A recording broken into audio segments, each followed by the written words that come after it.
Guess what day it is? What day it is? It's print day. So this package is a little on the rough side. Hopefully nothing actually, broke. It's very possible that the glass bed may have broken. But let's round up the morning.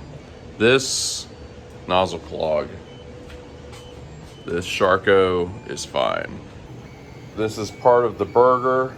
It is printing fine.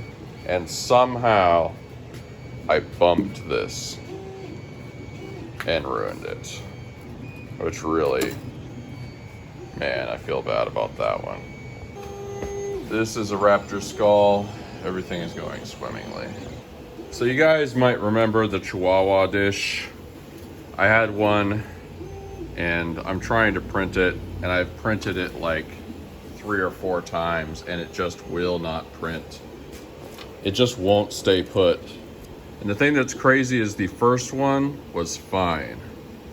I did all the little connecty things and stuff and it's still not printing right. So I'm gonna have to give this Chihuahua bigger feet. I really hate doing that, but I might even have to do a brim or something stupid like that. Probably another nozzle clog on this Sharky. That is disappointing. And Italian hand, doing great. Had some clogs this morning and that is annoying, but a lot of this turned out right.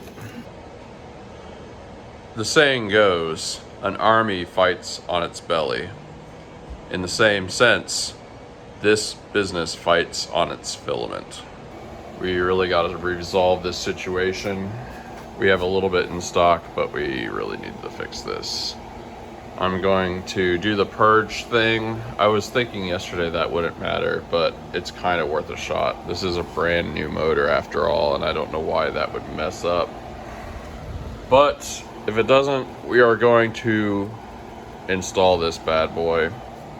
I'm basically doing what I did in the instructional video again. Before that, we're gonna package this guy and take these eyes off. Alien boy is gonna make somebody really happy.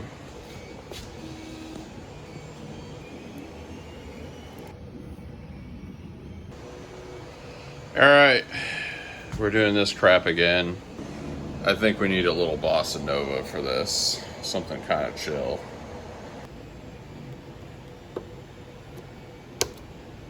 Not to get distracted here, but I just realized something. I never explained what I even used the calculator for.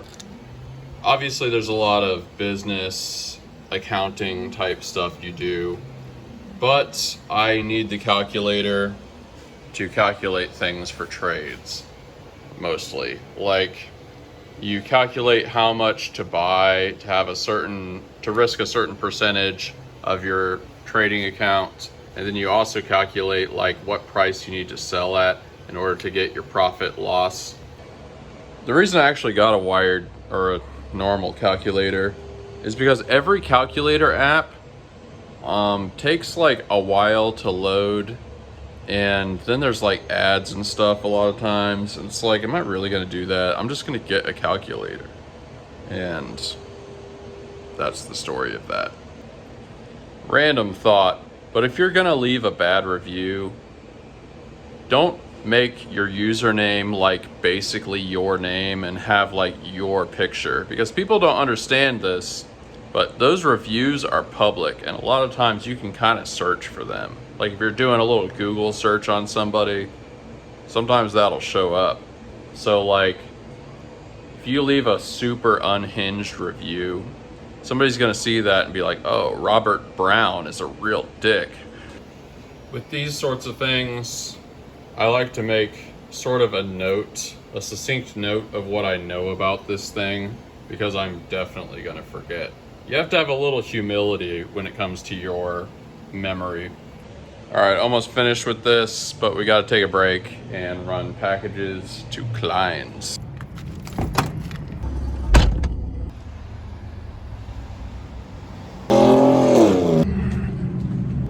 Not every day is a coffee day. I wish it could be. Years and years ago, I want to say late 90s, early 2000s, I had a friend who had been a recovered meth addict, and I mentioned to him something like, I think I'm addicted to caffeine. And he just laughed and was like, you can't be addicted to caffeine. I think about that every time I notice that I'm addicted to caffeine.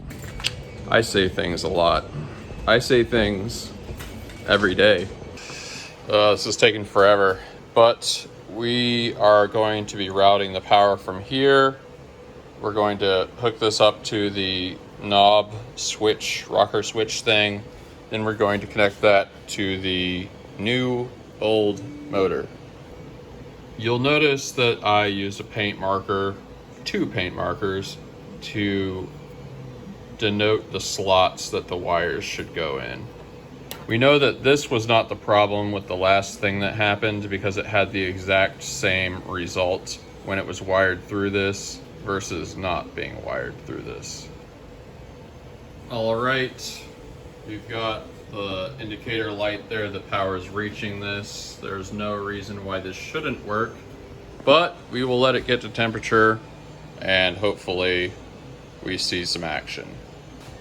One thing that sucks about fixing these is it takes forever just to test things. Like, it doesn't matter what it is, but you have to kind of reassemble everything to really see whether it's gonna work. Okay, so of course this had to happen while I'm having massive sales, but for some reason, well, I need to push that back on later. The power supply will power the heating element, but it won't power the motor. And I've tested a bunch of things and I know that is true. So that doesn't make sense. However, what I'm gonna do is we have circuit-wise a thing that will power the motor here, which is just one of these CR10 boxes. However, this has normally a 300 or 350 watt power supply or power transformer, whatever this would be called, I kind of forget. But I do have a 500 watt one, which is the same wattage that the Filament thing has. So theoretically, there's no reason why this shouldn't be able to power that motor. As you can see, I've been doing the labeling thing for a long time. As you can see, these are pretty much identical when it comes to these pins. And all you gotta do is just swap them out. We're gonna let this contraption get to temperature. And then I see no reason why this would not work, but like, it needs to work. It needs to work real bad. Okay, I moved something slightly and something shorted out this board. So we are going to connect these wires directly, which will still work. It's just nice to have a speed control. I'm waiting for the thing to heat up, but amazingly, I got yet another person messaging me about a headphone stand that thinks the thing I'm selling are the headphones. Now imagine you see a listing that says shark headphone stand. The picture is of a shark. There's a bunch of angles of the shark and each angle has a different pair of headphones. Imagine looking at that and thinking that the thing that's being sold is the headphones. The title says it's a headphone stand. The description says it's the headphone stand. There is nothing that would ever logically indicate that the thing I'm selling are the headphones. I've gotten like a dozen of these over the past 4 or 5 years I've done this. All right, let's have our moment of truth. Please make a normal sound. Yes! And this stuff is super melted, so it's coming out like pudding. Forbidden pudding. So it's worth noting that it's not ideal to not have a speed controller, because that runs the motor at maximum speed. But it's not that big a deal, and the new speed controller is coming in like 2 days. I just thought of a pretty good analogy for something. Critical thinking is a lot like Rocky 3. And here's why. let's say you have a goal, something you really want to accomplish. Imagine Rocky 3, but they never like show the guy he's gonna fight. You know, they never show Mr. T. I forget what his name is, Clubber Lang. Imagine they just never show him or describe him or tell you what Clubber Lang is like. And then just like, and Rocky doesn't either, it's not like in the story. Then he just shows up to that fight and has no idea what he's like. Like, Rocky is probably gonna get beat. In the same way, if you have a goal or a idea that you value, you have to challenge it. You have to really understand what the challenges are in the realest way possible. In fact, you should be working super hard to understand comprehensively what those challenges are in such a way that there's nothing that you're not paying attention to. So like, people interpret that critical thinking sometimes as not believing in the idea when it's literally the opposite. If you want Rocky to win, like, you got to really understand who Mr. T is. I'm glad I got to talk about Mr. T. Telling somebody that you like Taylor Swift is like telling them you like Frosted Flakes. It's not surprising because you like Frosted Flakes. It's surprising that you would ever be motivated enough to actually tell somebody. Plain Cheerios also works. Like maybe those apple cinnamon Cheerios or whatever. I could imagine being passionate about that. Apple Jacks, something like that, which are kind of Cheerios. But if you're eating plain Cheerios, it means you have like a heart condition or something. We are out here for boxes. I just noticed something. That Z is backwards. Look at the yellow part. Back at the shop, this is basically working. I'm still probably going to want to change this motor eventually, but it turns out the broken coupling was the problem, not the motor. Well, looks like we're back in business. Somebody ordered a pair of T-Rex arms only. They wanted them to be like extremely robust because they broke the last pair or something. So that's what these are. Got those fixed up. Now it is time for taping these aliens' eyes.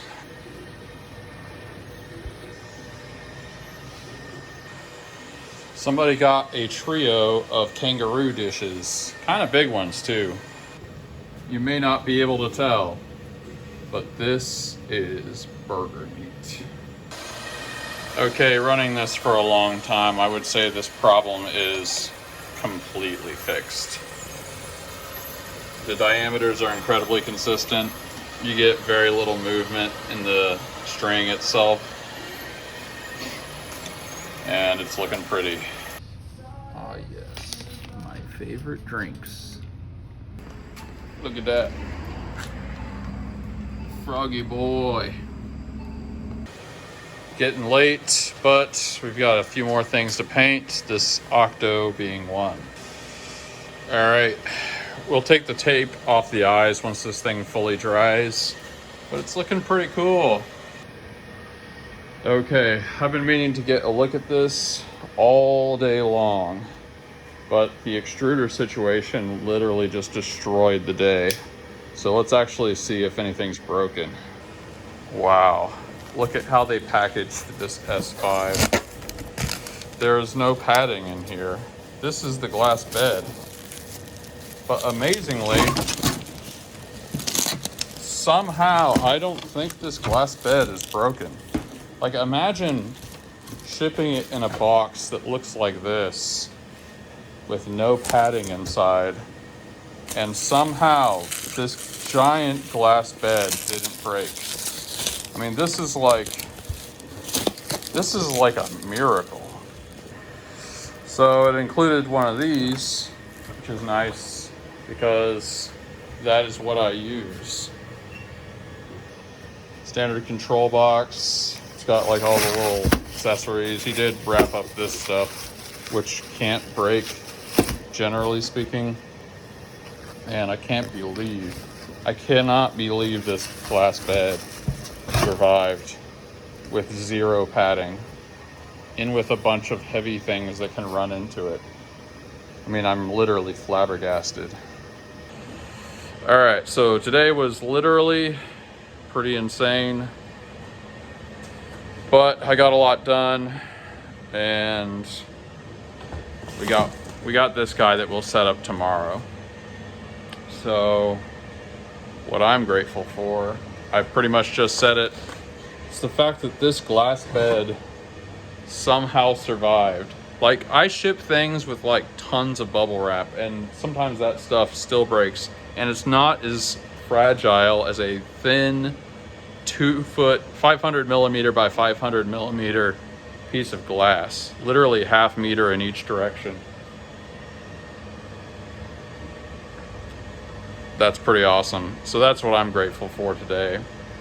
I'm grateful for that I got a lot of stuff done. I'm grateful that even though it took forever to get the filament extruder working, it's working like perfectly now. I'm gonna have like a normal day of production tomorrow. Please. But write down in the comments what you're grateful for. We are the Gratitude Gang, and I'll see you tomorrow.